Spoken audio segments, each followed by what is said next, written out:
जैसे अब मैं आयुर्वेद के जितने भी पढ़े लिखे चिकित्सक हैं और रजिस्टर्ड डॉक्टर्स हैं, मैं अब उन लोगों से मना करता हूँ कि वो लोगों को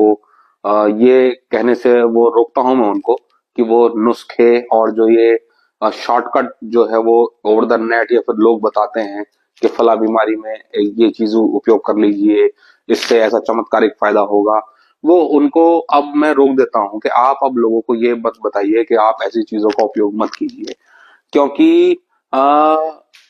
अब चीजें बदल चुकी हैं और अब लगभग 30% ओपीडी में जो केसेस आते हैं वो 30% ऐसे पेशेंट हैं जो इन तरीके की दवाओं के और इन तरीके के नुस्खों के उपयोग से परेशान होकर के और अलग अलग बीमारी से जो है वो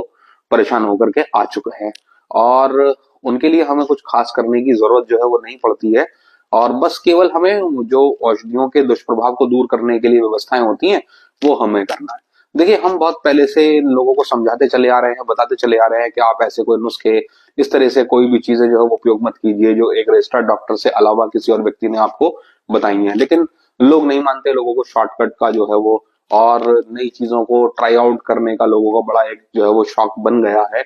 और उससे उन लोगों को जो नुकसान होते हैं उस नुकसान के लिए फिर वो आयुर्वेदिक डॉक्टर्स के पास आते हैं। और ये एक इजी गो वर्क होता है जिसमें हमें ज्यादा कुछ करना नहीं होता, केवल फाइंड आउट करना होता है कि उसने कौन कौन सी